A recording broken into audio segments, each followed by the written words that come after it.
तो आप में से काफ़ी सारे लोग मेरे को यूट्यूब पे कमेंट करके या फिर डीएम्स वगैरह करके इंस्टाग्राम पे ये पूछते हो कि भाई आपने कनाडा के अंदर अपना घर खरीदने के लिए डाउन पेमेंट वगैरह किस तरीके से सेव की थी, क्योंकि जो जर्नी रही है उसमें काफ़ी सारी चीज़ें हुई थी, काफ़ी सेक्रीफाइसेस किए थे, बहुत सारी चीज़ें की थी। तो वो पूरी जर्नी आज की इस वीडियो में हम आप लोगों के साथ शेयर करेंगे। और इस वीडियो में जैस्मिन जी इसलिए हैं क्योंकि जितना मेरा हक बनता है उतना ही सेम इनका भी हक बनता है, क्योंकि जर्नी में जितनी मेहनत मैंने की है, जितने सेक्रीफाइसेस मैंने किए हैं, उतने ही जैस्मिन जी ने किए हैं। इनफैक्ट उससे ज़्यादा ही मेहनत की है। अरे भाई क्या हो गया। राइट।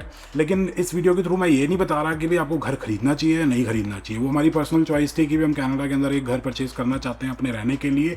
लेकिन हम ये शेयर कर रहे हैं कि भाई हमने डाउन पेमेंट किस तरीके से सेव की थी। घर खरीदना है, नहीं खरीदना है, रेंट पे रहना है, परचेज करना है, क्या होता है, वो कंप्लीटली डिफरेंट टॉपिक है डिस्कशन का। उसके बारे में कभी और बात करेंगे। लेकिन आज की वीडियो में सिर्फ बात करते हैं कि हमारी डाउन पेमेंट सेव करने की जो जर्नी है वो कैसी रही है, क्या हिसाब किताब है। तो यार जर्नी की शुरुआत होती है 2018 से, जब मैं as an international student Canada आया था। मतलब अपने चैनल पे मैं 1100 ये तो हो गया 1001 बार ही बता दिया। मतलब 2125 बार बता चुका हूँ। 2020 में आपकी ग्रेजुएशन हुई 2020 में मेरी पढ़ाई कंप्लीट हुई थी और 2019 में as a student Jasmine ji Canada आई थी। और इनका जो कोर्स था वो 1 साल का था, तो इसलिए हमारी जो पढ़ाई है ना दोनों की 2020 में कंप्लीट हो गई थी। मैं लंदन चला गया अपनी जॉब करने के लिए। जैस्मिन जी सेंट कैथरीन्स में रह रही थी क्योंकि उनकी वहाँ पे जॉब लगी हुई थी। तो खुशी खुशी में गुरसाहिब जी इतने एक्साइटेड हो गए जॉब लगने की, तो इन्होंने गाड़ी खरीद ली महंगी वाली। तो इनिशियली बहुत ज़्यादा खर्चा होता था, सेविंग बहुत कम होती थी। मतलब गाड़ी की इंस्टॉलमेंट, इंश्योरेंस, गैस का खर्चा। जैस्मिन जी रहती हैं 200 किलोमीटर दूर, तो हर हफ्ते या फिर हफ्ते में 2-3 बार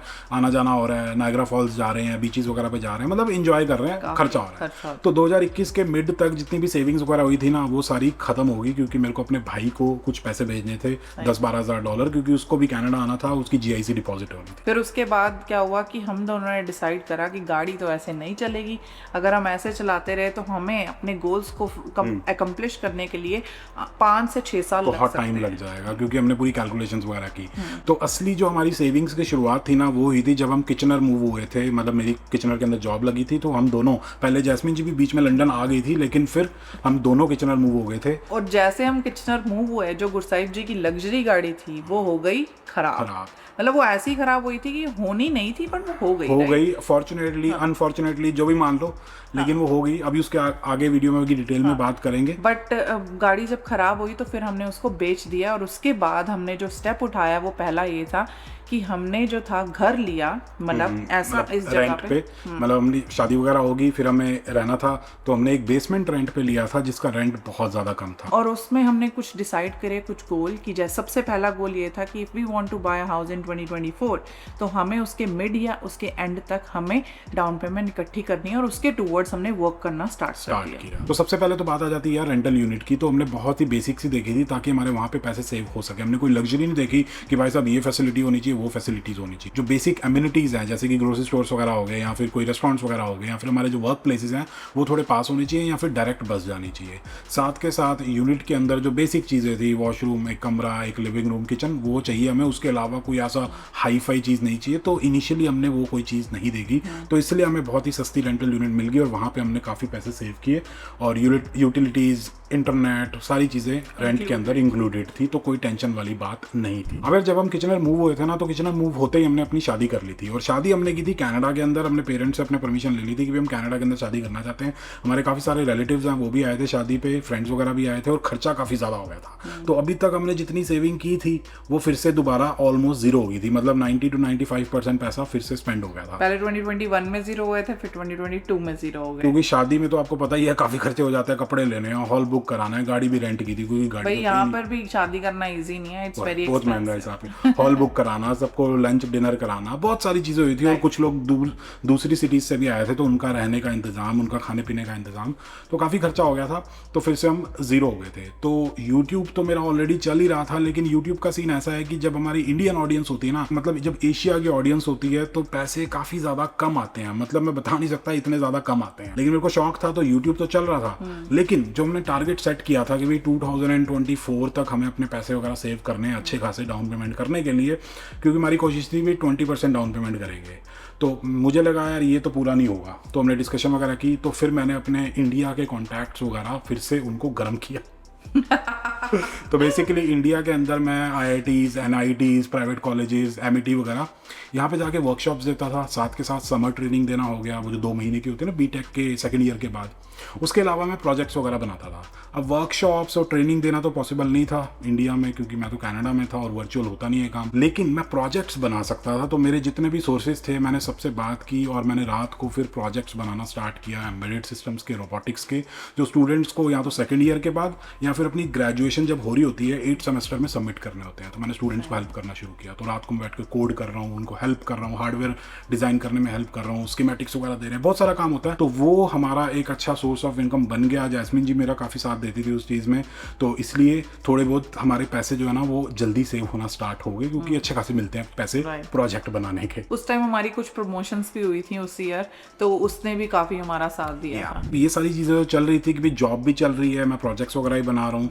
तो हमने डिसाइड किया था कि भाई हम एक सैलरी पूरी की पूरी एक बंदे की सेव करेंगे और सारा का सारा अपना जो बेसिक खर्चा है कि भाई ग्रोसरीज है, रेंट देना है, कहीं घूमने जाना है, कहीं खाना पीना करना है, जो भी हमारा खर्चा है वो सारा का सारा दूसरे बंदे की सैलरी से होना चाहिए, तभी हमारी सेविंग हो पाएगी। अगर अपनी भी खर्च करेंगे, जैस्मिन जी की भी खर्च करेंगे, तो भाई दिक्कत वाली चीज़ हो जाएगी। तो हमने डिसाइड किया कि एक बंदे की सैलरी पूरी सेव होगी, उसको टच भी नहीं करेंगे, जैसे ही चेकिंग अकाउंट में आई सीधा ट्रांसफर सेविंग्स अकाउंट में। उससे अगली चीज़ ये आती है कि हमने एक अपना कैश कार्ड बना लिया था। मतलब EQ बैंक में हमारा अकाउंट है, उसके अंदर क्या है एक कार्ड मिल जाता है, मतलब उसमें पैसे हम लोड कर सकते हैं। That's not a promotion. कोई प्रमोशन नहीं है, हमारा खुद का एक्सपीरियंस है। तो उसके अंदर क्या होता है कि पैसे लोड कर दिए तो हम हर मंथ उसमें कुछ पैसे लोड कर देते थे कि भाई इसी पैसे से अपनी ग्रोसरी आएगी, कुछ घूमने फिरने का करना है, इसी पैसे से होगा। अगर कोई एक्सट्रीम सिचुएशन हो जाती है उस केस में हम इसमें दोबारा पैसे लोड करेंगे। अदरवाइज जब अगला महीना स्टार्ट होगा, 1 तारीख आएगी, फिर उसमें पैसे लोड होंगे और फिर अगले महीने का सारा खर्चा उसी कार्ड से होगा। तो थोड़ा सा अपने आप को डिसिप्लिन करना पड़ेगा, क्योंकि इससे पहले तो हम बिल्कुल भी नहीं थे। हाँ, क्योंकि इससे ना हमें ट्रैक हो गया कि हम बाहर का खाना कितना खा रहे हैं, अच्छा ये ग्रोसरीज आ रही हैं, कितनी बारी आई हैं।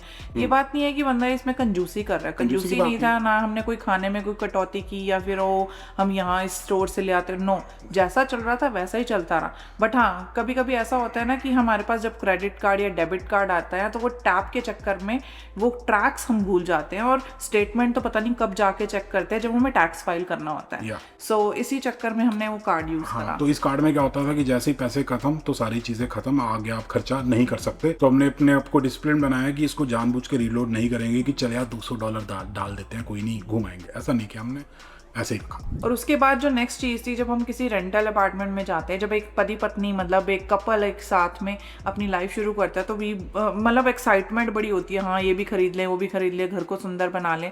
तो हमने कोई भी फैंसी फर्नीचर नहीं खरीदा, हमने मार्केट प्लेस की जी जहाँ से पॉसिबल हो सके अच्छी कंडीशन वाला फर्नीचर खरीदा, बेड और मैट्रेस को छोड़कर, क्योंकि यू डोंट नो कि क्या कहते हैं बेड बग्स वगैरह का सीन होता है। तो हमने सब चीज़ें इस तरीके से खरीदी और घर को ज़्यादा भरा भी नहीं। और इनफैक्ट जब हम किचनर से मूव हुए थे, मतलब किचनर में जो बेसमेंट में रहते थे उससे जब मूव हुए थे, तो जो भी हमने मार्केट प्लेस से फर्नीचर खरीदा था उसको वापस मार्केट प्लेस पे बेच दिया था।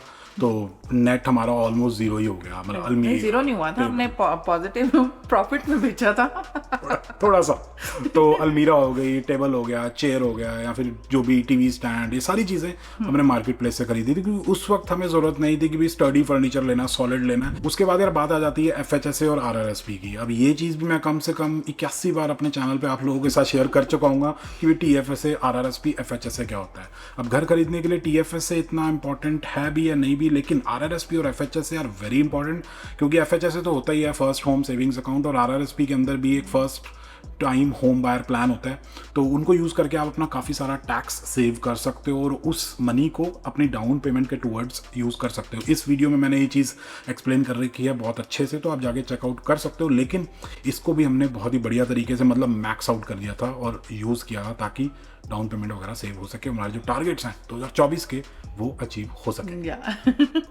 तो जो अगली चीज़ है उसको हमें बोलते हुए भी अजीब लग रहा है, बट बहुत सारे ऐसे ओकेजन्स आते थे जब हम नो करते थे अपने फ्रेंड्स को किसी पार्टी वगैरह के लिए, क्योंकि हमें होता था कि अगर हम कहीं, हमारे फ्रेंड्स रहते हैं, हम किचनर में रह रहे हैं और वो रहते हैं स्कारब्रो या टोरंटो या समवेयर एल्स, तो हम गाड़ी रेंट करेंगे, फिर पेट्रोल लगेगा, फिर खर्चा होगा। तो इन सब चीज़ों को हम थोड़ा मोर ऑफ्टन जो है मना कर देते थे। ये नहीं है कि हर वीकेंड जा रहे हो, ठीक है, महीने में एक बार ही जा रहे हो, दैट्स फाइन, बट या रेगुलर बेसिस पे, क्योंकि प्लान तो देखो यहाँ कनाडा के अंदर हर वीकेंड ही बनते हैं। वीकेंड पे सैटरडे भी बनता है, संडे ही बनता है। तो उस टाइम के लिए, उस पर्टिकुलरली 1.5-2 सालों के लिए हमने बहुत सारे प्लान्स को नो बोला था कि भाई हम नहीं जा सकते, कॉन्सर्ट्स हो गए या फिर कहीं इवेंट पे जाना है, कुछ करना है, तो हमें मना करना पड़ता था, क्योंकि हमने एक बजट सेट किया हुआ था कि भाई ये हमारा बजट है, इससे ऊपर खर्चा नहीं करेंगे। तो और अब हम रुकते नहीं है, अब हम कहते हैं कि हर अब सैटरडे बनाओ। संडे, हाँ अब बनाओ, कोई टेंशन की बात नहीं, आप तो मजे करते हैं। वही है ना, 2 साल का थोड़ा सा वो था, स्ट्रगल कह लो या सैक्रिफाइस कह लो, उसके बाद तो बढ़िया हिसाब किताब है। लेकिन हाँ, फाइनेंशियली मैं ये नहीं कह रहा कि भी घर खरीदना फाइनेंशियली अच्छा डिसीजन है, बुरा डिसीजन है, उसकी बात मैं बिल्कुल नहीं कर रहा। लेकिन हमारी एक इच्छा थी, पर्सनल गोल है वो, पर्सनल गोल था, तो वो हम अचीव करना चाहते थे, तो इसलिए हमने ये सारे सैक्रिफाइसेस किए थे 2 साल में। और जरूरी नहीं है कि सेम सैक्रिफाइसेस आप भी करो, बट हमारे लिए तो ये वर्कआउट करना, और जरूरी नहीं है कि भी सबको घर खरीदने की जरूरत है। सबके अपने अपने गोल्स होते हैं, ऑब्जेक्टिव्स होते हैं, कोई खरीदना चाहता है, कोई नहीं खरीदना चाहता। हो सकता है कि आप ये वाली चीजें यूज कर सको कोई गाड़ी खरीदने के लिए, में भी हो सकता है आप ये चीज इन्वेस्ट करने के लिए, हाँ, इन्वेस्ट करने के लिए, तो अपनी अपनी मर्जी होती है। और इसमें हम एक शाउट आउट भी देना चाहेंगे बहुत सारे फ्रेंड्स का जिन्होंने हमारा साथ दिया। मतलब काफी लोग ऐसे थे जो हमारी जर्नी में जुड़े हुए थे, और पिकअप ड्रॉप भी हमें बहुत ज्यादा लोग, क्योंकि गाड़ी तो थी नहीं। कभी कभी हम चले जाते थे, जैसे पब्लिक ट्रांसपोर्ट को यूज करके हम टोरंटो चले गए किचनर से। अब रात को 2 बजे भाई टोरंटो से किचनर वापस आना है, तो कैसे आएंगे?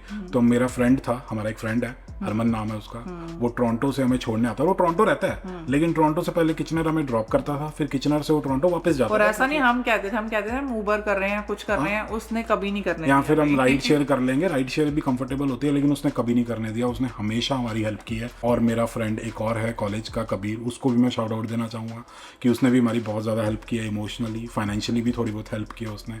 तो कुछ अच्छे फ्रेंड्स बने हमारे, जिन्होंने हमारे बुरे वक्त में या फिर स्ट्रगल या सैक्रिफाइस वाले टाइम में हमारा बहुत साथ दिया। With us in the journey, and I think ऐसा होना बहुत जरूरी है, ऐसे फ्रेंड्स होना बहुत जरूरी है जो आपको बुरे टाइम में आपकी हेल्प करें, बुरा टाइम नहीं, सैक्रिफाइस वाले टाइम। और मैं एक और बात इसमें ऐड करना चाहूंगी जो हमारे पॉइंटर्स में नहीं है, वो जब आप इस जर्नी में होते हो ना, तो आपको इमोशनल सपोर्ट की बहुत ज़रूरत होती है, और यहाँ पर हमारी फैमिली साथ में नहीं होती है। तो कुछ फ्रेंड्स होते हैं जो फैमिली बनकर हमारी हेल्प करते हैं। तो जब भी आप कोई किसी जर्नी में हो, तो आप ये मत सोचो कि ये आपकी अकेले की जर्नी है।